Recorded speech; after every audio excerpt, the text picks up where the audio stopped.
Teman-teman sekalian yang dirahmati Allah Subhanahu wa taala, yang semoga selalu dijaga hatinya oleh Allah Subhanahu wa taala agar selalu thiqah billah, agar selalu percaya dan yakin kepada Allah Subhanahu wa taala. Karena kelemahan kita itu berawal saat kita mulai meragukan Allah. Dalam segala dinamika hidup, kita selalu butuh Allah. Kita butuh Allah ketika Allah kasih kita ujian, bahkan tetap kita butuh Allah ketika Allah kasih kita nikmat. Kalau kita butuh Allah saat diuji, agar kesabaran kita terjaga. Karena orang yang tidak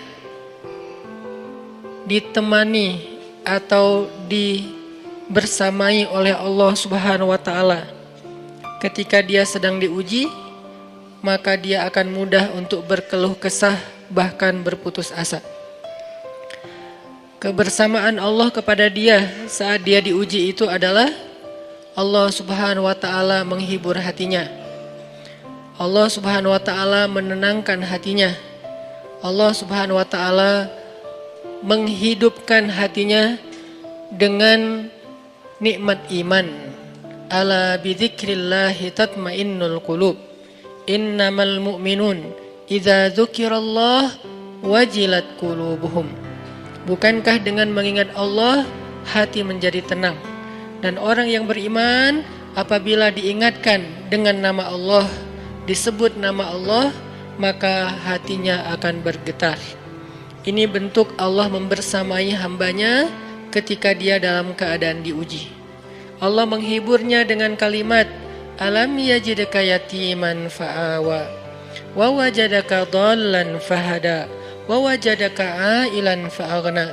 Allah menghiburnya dengan kalimat, inna a'tainakal kautsar. Allah menghiburnya dengan kalimat, kalla saya'lamun, summa kalla saya'lamun.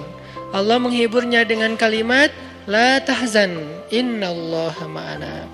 Ini adalah ketika Allah membersamai seorang hamba saat dia dalam keadaan diuji.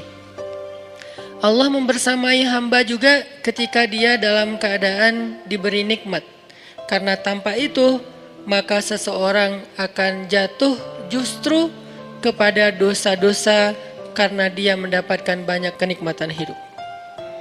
Kalau Allah Subhanahu wa taala tidak menjaga dia saat dia diberi nikmat, maka nikmat itu justru menjadi jalan bagi dia untuk terjerumus kepada banyak dosa. Justru nikmat itulah yang menjadi penghalang bagi dia untuk mengingat Allah. Karena dia sibuk menikmati hidupnya, akhirnya dia terhalang dari mengingat Allah tepat waktu. Sibuk menikmati hidupnya, terhalang dari Allah untuk bangun tengah malam. Karena dia tidurnya larut. Kenapa tidur larut? Karena terlalu banyak yang harus dia nikmati sebelum tidur. Dia bisa makan-makan, dia bisa jalan-jalan, dia bisa ngopi, dia bisa ketemu teman, dia bisa belanja. Bahkan dia nunggu midnight sale untuk bisa menghabiskan nikmat yang Allah kasih kepada dia.